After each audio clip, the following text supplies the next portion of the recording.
Apa kabar pemirsa dimanapun Anda berada, berjumpa kembali dalam program TVR 09 bersama saya Ziaul Bar dan juga rekan saya. Bersama saya Anggun Oktarin, pemirsa, dalam 30 menit ke depan kami akan sajikan kepada Anda sejumlah berita nasional khususnya dari sudut pandang DPR RI sebagai referensi Anda dalam memahami dinamika politik, hukum, ekonomi, sosial, dan budaya yang ada di Indonesia. Dan pemirsa, inilah TVR 09 selengkapnya.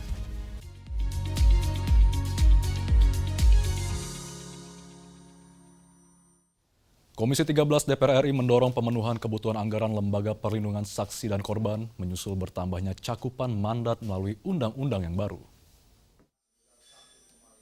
Lembaga Perlindungan Saksi dan Korban menghadapi tantangan baru seiring bertambahnya tugas yang diamanatkan melalui Undang-Undang Nomor 3 Tahun 2026.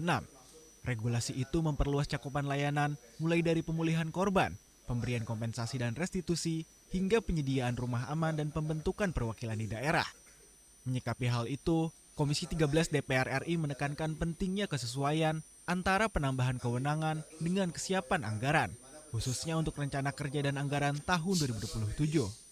Anggota Komisi 13 DPR RI Rieke Diah Pitaloka menyayangkan Kementerian Keuangan menetapkan pagu indikatif tahun 2027 bagi LPSK hanya sebesar 130,035 miliar rupiah, padahal kebutuhan yang diajukan mencapai 392,473 miliar rupiah. Ironisnya, sejumlah program strategis yang menjadi amanat langsung Undang-Undang Nomor 3 Tahun 2026 yang diperjuangkan juga oleh Komisi 13 DPR RI, dipimpin juga oleh Bapak Andreas Parera, justru memperoleh alokasi 0 rupiah, termasuk dana abadi korban, peta jalan perlindungan saksi dan korban, indeks perlindungan saksi dan korban, digitalisasi layanan, serta penguatan prasarana perlindungan. Kondisi ini bagi kami menunjukkan ketidaksinkronan antara kebijakan legislasi dan kebijakan fiskal. Berdasarkan paparan LPSK, jumlah permohonan perlindungan diproyeksikan meningkat dari 13.000 lebih pada tahun 2025 menjadi hampir 30.000 permohonan pada 2027. Kondisi ini menunjukkan kebutuhan penguatan kapasitas layanan yang terus bertambah. Esa dan Fikrido, TVR Parlemen melaporkan. Komisi 12 DPR RI menegaskan APBN 2027 harus difokuskan pada program prioritas nasional agar anggaran memberikan dampak nyata bagi kesejahteraan masyarakat. Anggaran negara tahun 2027 diharapkan tak sekadar membiayai pemerintahan. DPR RI menegaskan APBN harus difokuskan pada program prioritas nasional yang mampu mendorong ketahanan pangan, kedaulatan energi, dan peningkatan kesejahteraan masyarakat. Anggota Komisi 11 DPR RI Andi Yuliani Paris menegaskan penyusunan APBN 2027 harus bertumpu pada 8 program kerja prioritas nasional yang telah ditetapkan pemerintah. Menurutnya, setiap alokasi anggaran harus memberikan dampak nyata bagi pembangunan dan kesejahteraan rakyat. Nah, yang tentunya yang bagi saya yang perlu mendapatkan perhatian terkait juga dengan kedaulatan pangan dan energi. Ya, energi mana yang harus kita kembangkan? Salah satunya ini dikaitkan juga dengan beberapa PKPN untuk hilirisasi industri. Nah, energi dari sampah ini harus segera diselesaikan karena ini potensinya ada, sampahnya ada, kemudian bisa menjadi energi listrik. Kita saat ini kan sekarang ini masalah pemadaman bergiliran karena alasannya batu bara, tapi ada opsi-opsi lain misalnya dari sampah. Nah, ini juga PKPN yang terkait dengan program kedaulatan energi. Kemudian yang menarik adalah PKPN nomor 6 ini untuk membangun dari desa dan dari bawah. Nah, ini kita bisa kaitkan dengan Andi Yuliani Paris menekankan anggaran tersebut harus tepat sasaran, terutama bagi kementerian dan lembaga yang berdampak langsung pada pelayanan publik dan peningkatan kesejahteraan masyarakat. Handoko, TVR Parlemen melaporkan. DPR RI menilai keterbukaan informasi publik membutuhkan komisioner komisi informasi yang berintegritas dan adaptif terhadap perkembangan teknologi digital. Dan informasi selengkapnya akan kami hadirkan saat lagi. Tetap bersama kami di TVR 09.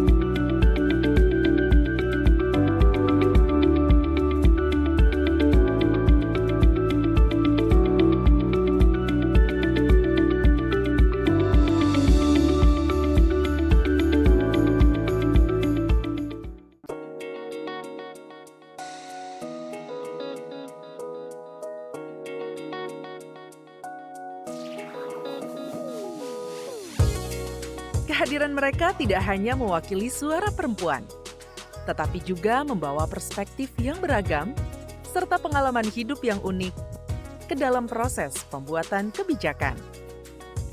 Saksikan Perempuan Parlemen hanya di TVR Parlemen.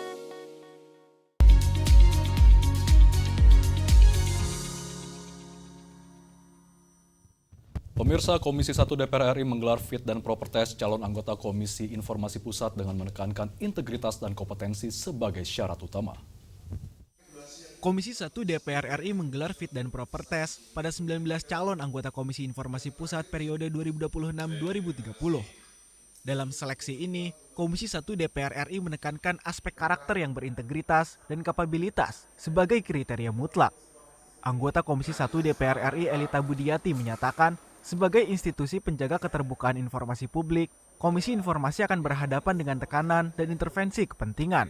Oleh karena itu, integritas, keberanian menegakkan aturan, serta kemampuan bekerja secara kolektif menjadi karakter yang wajib dimiliki calon anggota Komisi Informasi. Ini kita berharap banyak sekali nih kepada KIP. Nah, kita hari ini baru 7, kita season kedua nanti 7 lagi, kita lihat juga yang besok. Saya berharap dari fit and proper ini biarpun sudah dilakukan oleh Pansel, kita mendapatkan calon-calon komisioner yang terbaik, yang struggle, yang kredibilitas dan integritasnya tidak perlu diragukan lagi. Dan itu akan tercermin dari fit and proper ini. Anggota Komisi 1 DPR RI Andina Tresia menambahkan, saat ini keterbukaan informasi publik berhadapan dengan masifnya penggunaan kecerdasan buatan serta penyebaran hoax. Hal ini menjadikan literasi digital sebagai kompetensi utama yang wajib dikuasai komisioner terpilih. Jadi yang kita inginkan adalah mereka mempunyai literasi digital yang baik.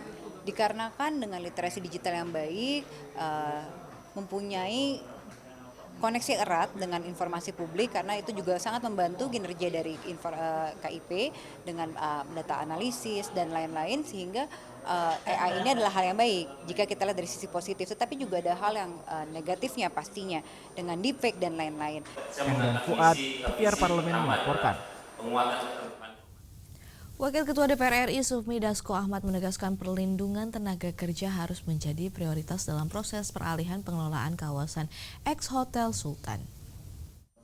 Ratusan pekerja Hotel Sultan terancam kehilangan mata pencaharian menyusul eksekusi lahan di kawasan ex-Hotel Sultan oleh pemerintah. DPR RI mendorong agar proses peralihan pengelolaan tetap menjamin kelanjutan pekerjaan para karyawan. Eksekusi lahan di Blok 15 kawasan Gelora Bung Karno atau ex-Hotel Sultan menjadi perhatian DPR RI. Wakil Ketua DPR RI Sufmi Dasko Ahmad menyatakan akan berkoordinasi dengan pemerintah untuk memastikan hak dan kelanjutan pekerjaan para karyawan tetap menjadi prioritas. Menurut Dasko, proses peralihan pengelolaan tidak boleh mengabaikan nasib pekerja yang selama ini mengabdi di Hotel Sultan. Ia berharap pengelola baru memberikan kesempatan kepada para karyawan untuk tetap bekerja. Melakukan koordinasi dengan pihak Menteri Sekretariat Negara. Tadi kalau ditanya bagaimana nasib karyawan Hotel Sultan, nah tentunya bahwa pengelolaan yang nantinya akan dilakukan oleh Kementerian Sekretariat Negara itu tentunya kita harapkan akan kemudian juga memberikan tempat kepada karyawan-karyawan yang selama ini juga sudah bekerja di sana. Demikian. Oke. Yes. Sufmi Dasko menegaskan akan terus berkoordinasi dengan Kementerian Sekretariat Negara agar transisi pengelolaan kawasan ex-Hotel Sultan berjalan lancar. Ia menekankan perlindungan terhadap tenaga kerja harus menjadi bagian dari proses tersebut, sehingga dampak sosial dapat diminimalkan. Dari Senayan, Jakarta, Afia, Zikri, dan Denus, TVR Parlemen melaporkan. Wakil Ketua DPR RI Cucun Ahmad Syamsur Rijal menyalurkan santunan kepada 1.448 anak yatim sebagai wujud kepedulian sosial di momentum bulan Muharram. Semangat berbagi di bulan Muharram diwujudkan melalui santunan bagi 1.448 anak yatim di Kabupaten Bandung. Wakil Ketua DPR RI Cucun Ahmad Syamsur Rijal berharap kegiatan ini mampu meringankan beban keluarga sekaligus membangun kepedulian sosial masyarakat. Dalam rangka memperingati bulan Muharram, Wakil Ketua DPR RI Cucun Ahmad Syamsur Rijal menyalurkan santunan kepada 1.448 anak yatim di Kabupaten Bandung. Kegiatan ini menjadi wujud kepedulian sosial sekaligus momentum mempererat silaturahmi dengan masyarakat. Tak hanya memberikan santunan, Cucun juga menyerahkan paket perlengkapan sekolah bagi anak-anak yang akan memasuki tahun ajaran baru. Langkah ini diharapkan dapat membantu memenuhi kebutuhan pendidikan dan mengurangi beban ekonomi keluarga. Tapi kita berbagi peran juga tadi sama teman-teman semua yang ada di wilayah Kabupaten Bandung untuk semua menyentuh masyarakat, menyentuh teman-teman, apalagi sekarang mau anak-anak ini mau masuk sekolah lagi ya setelah liburan semester dan kenaikan kelas ini. Kita siapkan mereka supaya tidak lagi untuk hanya mencari buku tulis, terjadi kejadian atau ya insiden yang sangat memilukan kalau sampai orang tuanya nggak punya uang segala macam. Kita siapkan tasnya, kita siapkan buku tulisnya, kita siapkan alat sekolahnya semua. Ini bisa dikatakan sebagai hijrah sosial, Pak Haji. Ya. Cucun Ahmad Syamsurijal berharap semangat berbagi di bulan Muharram tidak berhenti pada kegiatan seremonial. Ia mengajak seluruh elemen masyarakat untuk terus hadir membantu anak-anak yang membutuhkan agar mereka dapat menyongsong masa depan dengan lebih baik. Dari Jawa Barat, Bani, TVR Parlemen melaporkan. Ketidakpastian global kembali menguji ketahanan ekonomi berbagai negara termasuk Indonesia. Kondisi ini menuntut kebijakan yang tepat dan juga responsif. DPR RI memastikan pembahasan APBN 2027 difokuskan pada program prioritas yang mampu menjaga pertumbuhan ekonomi dan meningkatkan kesejahteraan rakyat. Informasi selengkapnya kami hadirkan sesaat lagi, tetaplah di TVR 09.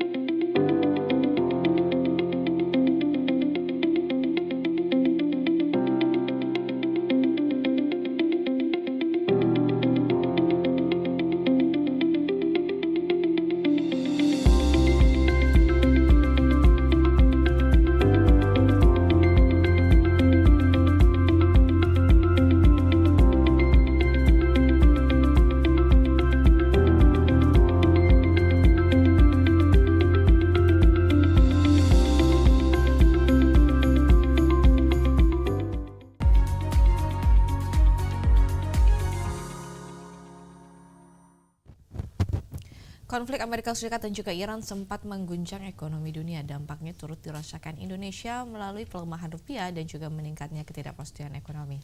DPR RI memastikan penyusunan APBN 2027 berorientasi pada kebutuhan rakyat dengan mendorong program-program prioritas yang mampu menjaga pertumbuhan ekonomi dan meningkatkan kesejahteraan masyarakat. Dan kita akan simak liputan mendalam yang telah dikemas oleh tim redaksi TVR Parlemen dalam segmen Lensa Parlemen berikut ini, pemirsa.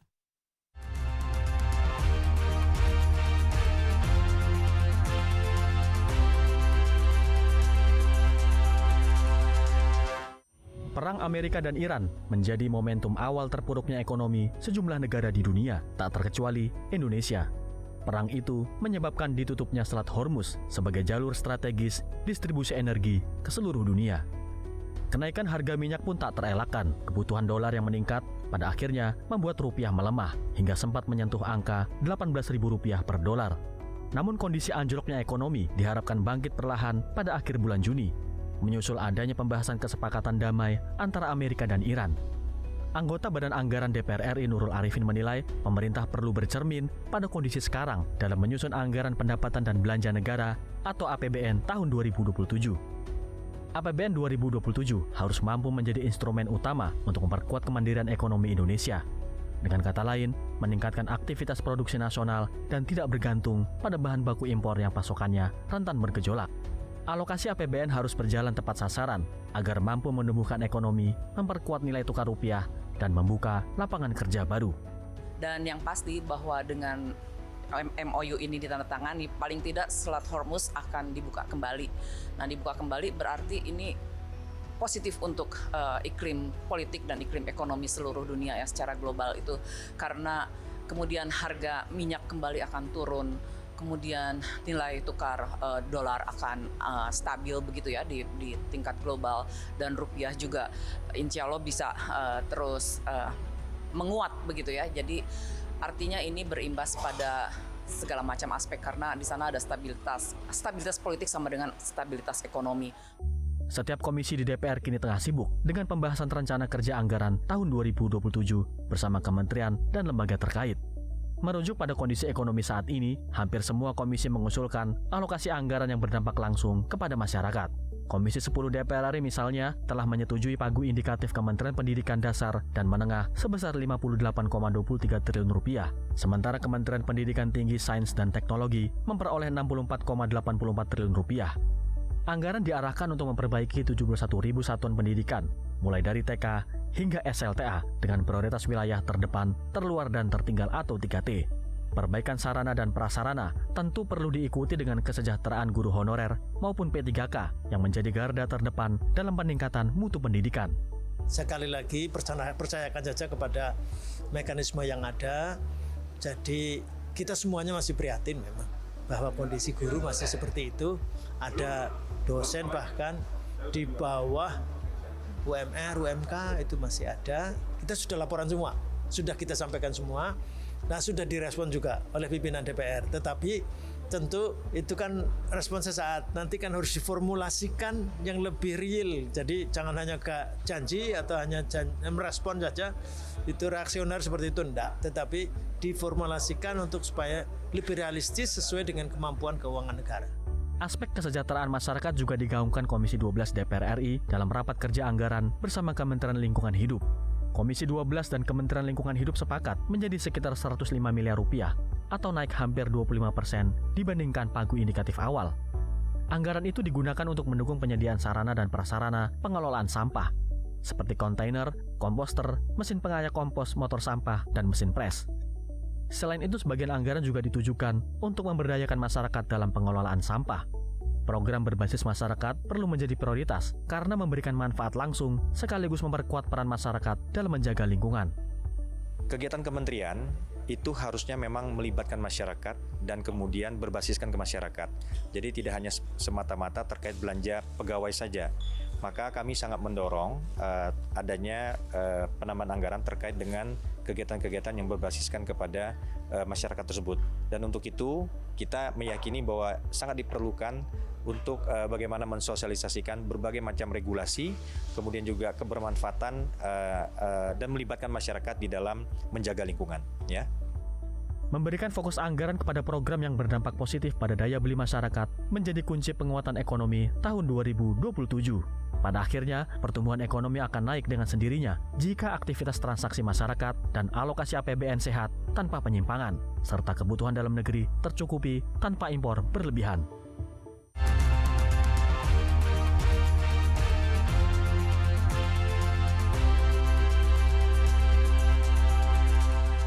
Pemirsa, tidur yang cukup bukan sekedar menghilangkan rasa lelah, tetapi juga menjadi kunci menjaga kesehatan tubuh dan pikiran. Saat kita beristirahat, tubuh melakukan proses pemulihan mulai dari memperbaiki sel-sel hingga menjaga fungsi otak agar tetap optimal. Dan kurang tidur dalam jangka panjang dapat meningkatkan resiko berbagai gangguan kesehatan, serta menurunkan konsentrasi dan juga produktivitas. Informasinya akan kami hadirkan sesaat lagi, tetaplah di TVR 09.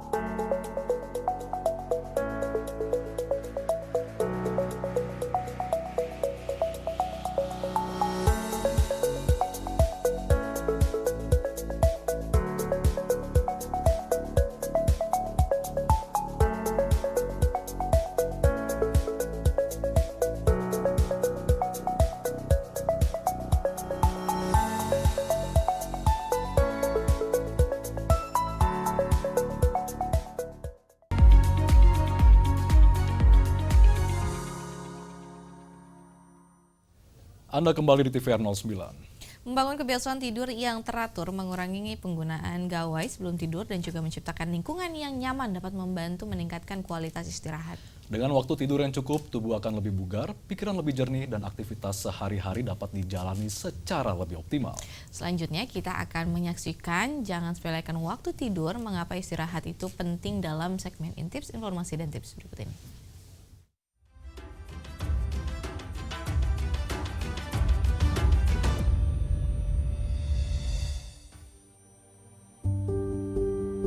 Banyak orang terbiasa mengorbankan waktu tidur, entah karena tugas, pekerjaan, atau kebiasaan menggunakan gadget.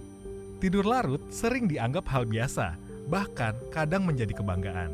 Padahal, tanpa disadari, kurang tidur membuat tubuh dan pikiran perlahan kelelahan. Mata terpejam, namun pikiran sulit berhenti. Badan sudah lelah, tapi rasa tenang tidak kunjung datang. Dalam kehidupan sehari-hari, kurang tidur sering disepelekan, seakan istirahat bisa digantikan kapan saja. Padahal, tidur memiliki peran penting untuk menjaga keseimbangan tubuh dan pikiran. Pentingnya tidur bagi tubuh. Tidur adalah proses alami saat tubuh dan otak melakukan pemulihan. Pada saat tidur, otak terlibat dalam berbagai aktivitas penting, seperti mengatur emosi, memproses informasi, dan memperkuat daya ingat. Tidur juga memiliki peran besar dalam proses tumbuh kembang, terutama pada anak-anak dan remaja, karena pada saat inilah hormon pertumbuhan diproduksi. Selama tidur, tubuh menggunakan waktu untuk memperbaiki diri dari kerusakan sel dan kelelahan, agar keesokan harinya dapat kembali bekerja dengan normal. Tidur yang cukup membantu kita berpikir lebih jernih, mengontrol emosi, dan menjaga daya tahan tubuh. Sayangnya, masih banyak orang yang tidak mencapai waktu tidur ideal, yaitu sekitar 7 hingga 9 jam per harinya. Dampak kurang tidur bagi tubuh. Ketika tubuh mengalami kurang tidur, baik secara akut maupun kronik, irama sirkadian tubuh dapat terganggu. Irama sirkadian adalah jam biologis tubuh yang mengatur pola tidur, energi, dan berbagai fungsi organ. Jika irama ini terganggu, resiko berbagai penyakit dapat meningkat. Kurang tidur juga dapat menyebabkan gangguan kognitif, seperti kehilangan atensi, kesulitan mengingat, dan gangguan dalam pengambilan keputusan. Dalam jangka pendek, kurang tidur dapat menyebabkan perhatian menurun, merasa kantuk sepanjang hari, gangguan memori, hingga mood menjadi tidak stabil. Sedangkan dalam jangka panjang, kurang tidur yang terjadi secara terus-menerus dapat meningkatkan resiko penyakit serius, seperti tekanan darah tinggi, diabetes, penyakit jantung, stroke, obesitas, dan gangguan sistem imun. Umumnya, tanda tubuh yang kekurangan tidur adalah merasa lelah terus-menerus di siang hari, sering menguap, dan mudah lupa akan hal-hal sederhana. Cara mengatasi kurang tidur. Mengatasi kurang tidur tidak selalu memerlukan hal rumit, namun memerlukan kesadaran dan konsistensi. Langkah pertama, menjaga rutinitas tidur, dengan tidur dan bangun di jam yang sama setiap hari, serta memastikan durasi tidur sesuai dengan kebutuhan usia. Langkah kedua, meminimalkan paparan cahaya terang dan perangkat elektronik menjelang tidur. Cahaya biru atau blue light dapat memberi sinyal pada otak bahwa masih siang hari, sehingga tubuh sulit bersiap untuk tidur. Langkah ketiga, melakukan aktivitas fisik secara teratur, baik olahraga maupun aktivitas ringan seperti berjalan kaki. Langkah keempat, menghindari konsumsi alkohol atau makanan berat sebelum tidur. Jika merasa lapar, pilihlah cemilan ringan yang mudah dicerna, seperti buah-buahan, yogurt, atau kacang-kacangan. Tidur bukanlah waktu yang terbuang, melainkan waktu untuk memulihkan diri. Dengan tidur yang cukup, tubuh menjadi lebih kuat, pikiran menjadi lebih tenang, dan kehidupan sehari-hari terasa lebih seimbang. Memperhatikan tidur berarti memberi kesempatan pada tubuh dan pikiran untuk pulih serta bekerja dengan lebih baik. Merawat tidur berarti merawat diri sendiri.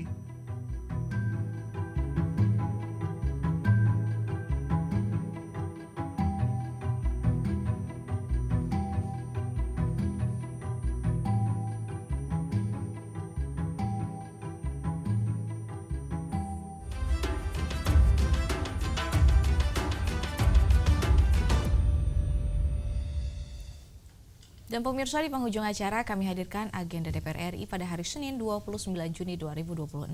Pada pukul 10 waktu Indonesia Barat, Komisi 1 DPR RI akan menggelar rapat kerja dengan Menteri Hukum, Menteri Komunikasi dan Digital, serta Menteri Pendayagunaan Aparatur Negara dan Reformasi Birokrasi. membahas rancangan Undang-Undang Keamanan dan Ketahanan Siber. Selanjutnya pada pukul 10 waktu Indonesia Barat, Komisi 7 DPR RI akan menggelar rapat dengar pendapat Panja tentang rancangan Undang-Undang Kawasan Industri dan Kementerian Perindustrian Republik Indonesia. Dan sejumlah agenda serta kegiatan DPR lainnya dapat Anda akses di website kami di tvrparlemen.dpr.go.id atau melalui kanal YouTube kami di TVR Parlemen. Baik, pemirsa TVR Parlemen, demikianlah TVR 09 edisi pagi hari ini. Segenap kru TVR Parlemen yang bertugas mengucapkan terima kasih telah menyaksikan TVR 09 hari ini. Saya Angga Doktarini dan juga rekan saya Zia Ulbar, sampai jumpa di TVR 09 selanjutnya. TVR Parlemen, Referensi Indonesia.